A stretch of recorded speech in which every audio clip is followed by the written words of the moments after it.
ओम श्री हंसवाहिन्यै नमः। छात्रों सुप्रभातम। संस्कृत शिक्षण में आप सबका स्वागत है। आज का प्रकरण रहेगा अयादि संधि। मैं अपेक्षा करता हूँ ध्यान पूर्वक सूत्र को समझेंगे और सभी नियमों को ध्यान से देखते हुए अपन इस संधि में न केवल प्रवेश करेंगे बल्कि अच्छे ढंग से इसको स्मृति में भी लाएंगे और इसको हस्तगत भी करेंगे। सूत्र रहेगा एचो अयवायाव। ध्यान देंगे एचो हो यानी एच प्रत्याहार। पूर्व में शुरू में पहले शिक्षण के अंतर्गत पहले अध्याय में अपन ने जो माहेश्वर लिखे थे न, उसी से ये इस सूत्र की स्पष्ट परिलक्षिति होती है। तो एच का तात्पर्य रहेगा ए ओ आई औ। पूरे सूत्र का अपन पदच्छेद करेंगे तो पाएंगे एच है यानी षष्ठी विभक्ति एक वचन एच का। कर्म से अय यानी ए के स्थान पर अय आदेश, ओ के स्थान पर अव आदेश, ऐ के स्थान पर आय आदेश और औ के स्थान पर आव आदेश हो जाएगा। इसी सूत्र में यह अपन ने अलग से कहीं से नहीं लिए हैं। एच का भाव ये रहेगा ए ओ आई औ।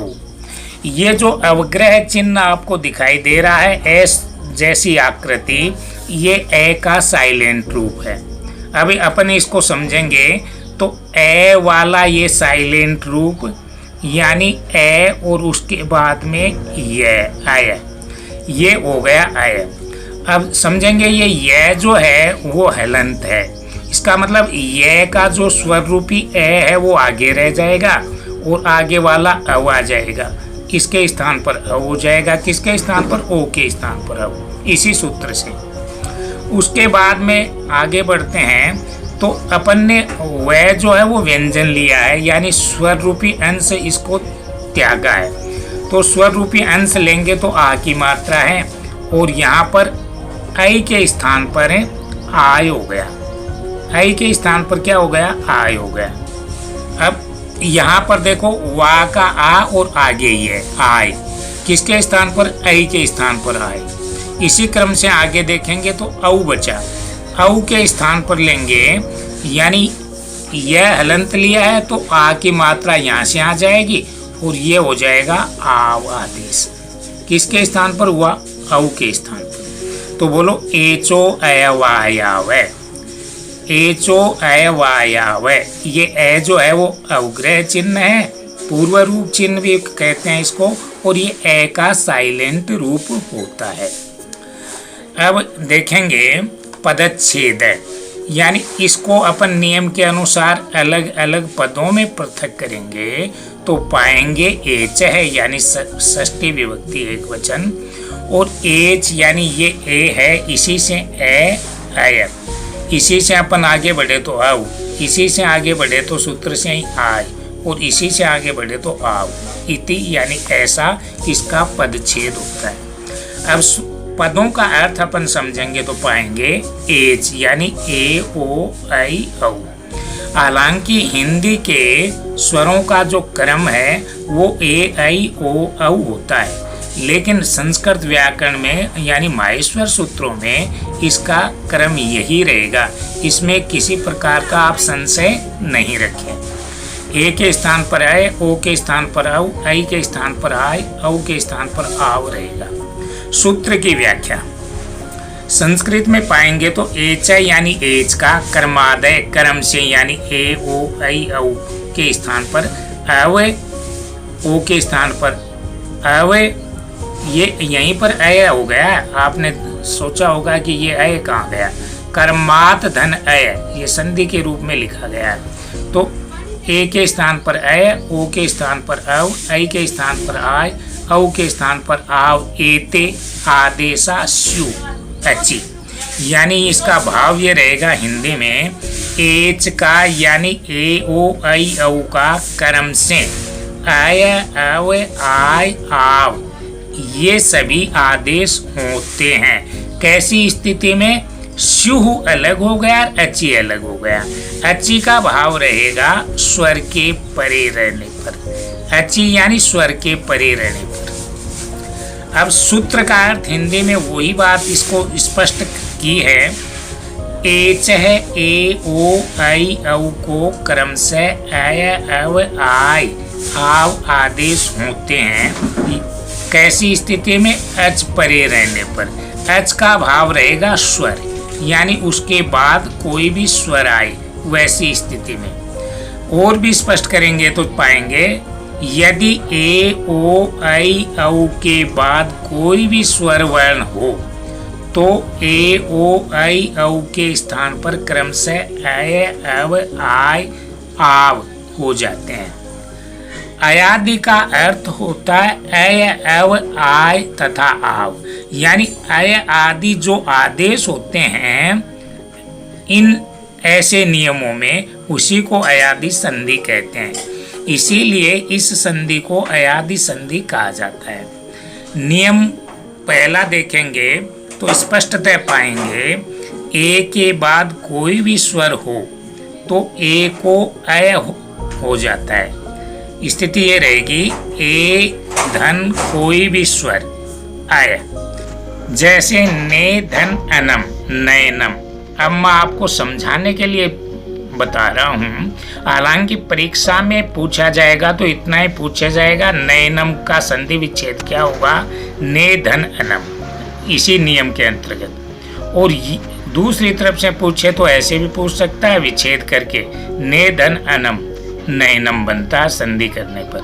ये बना कैसे, इसको मैं स्पष्ट करना चाहूँगा आपके लिए, तो समझेंगे आप। जैसे ने धन अनम है, स्पष्ट है।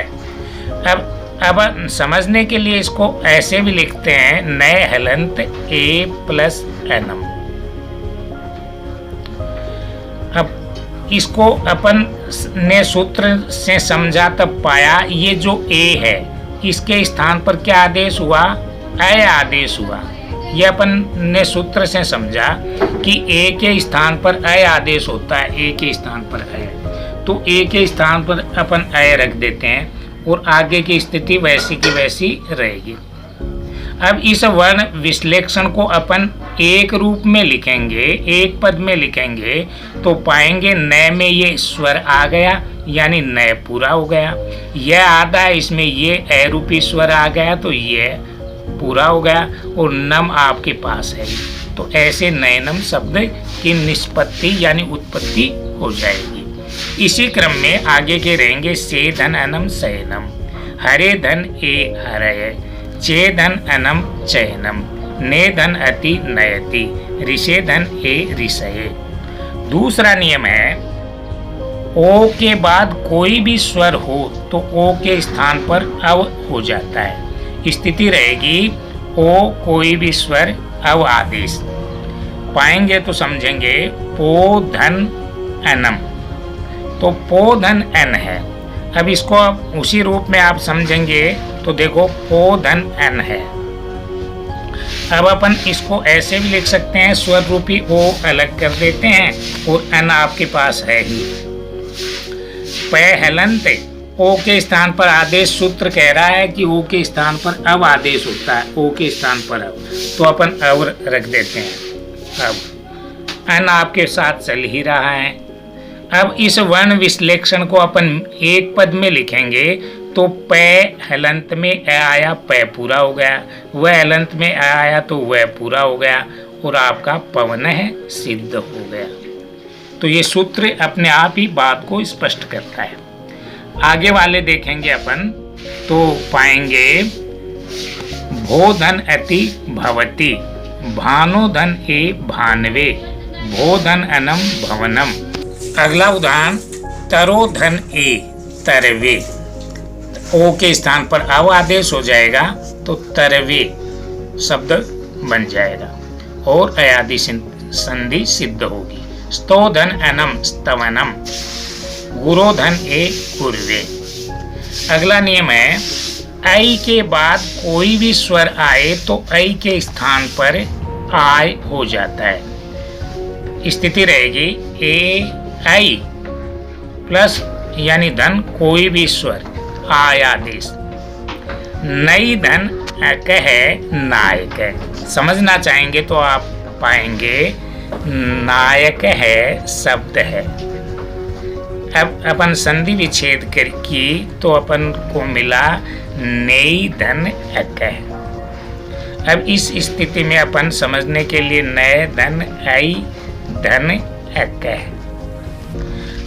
नए आई के स्थान पर आयादेश सूत्र दे रहा है तो आयादेश हो गया और अक आपके पास है ही। अब इस वर्ण विश्लेषण को अपन एक पद में लिखेंगे तो पाएंगे नायक है यानी नेतृत्व करने वाला। अगला शब्द देखेंगे सई धन अक है सहायक है। चई धन अक है चायक है। गई धन अक है गायक है। सई धन अक है सहायक है।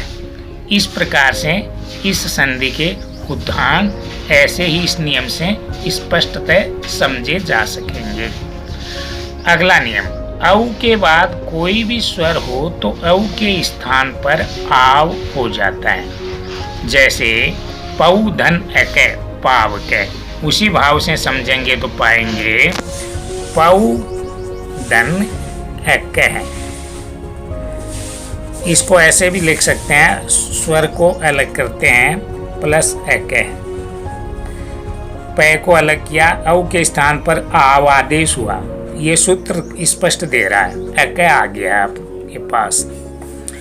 अब इस वर्ण विश्लेषण को अपन मिलाएंगे तो पै में आ की मात्रा हुई तो ये आ पा हो गया, वह में ये आया वह हो गया, पाव का शब्द बन गया। संधि विच्छेद करवाए तो उसी नियम से पऊ धन अक हो जाएगा। इस प्रकार से ये अयादि संधि पूर्ण हुई। सुनेंगे और समझेंगे। अपन ने ये बात समझ ली,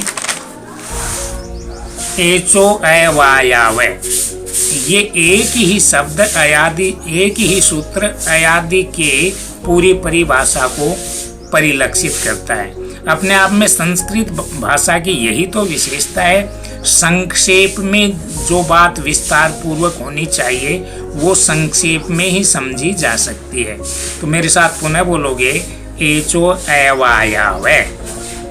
मैं समझता हूँ आप ध्यानपूर्वक इसको सूत्र को समझेंगे और अयादि रूपी जो तथाकथित किसी के मनोमस्तिष्क में जटिल हो सकती है वो इसी से स्पष्टतः भविष्य में कहीं पर कोई दिक्कत नहीं आएगी।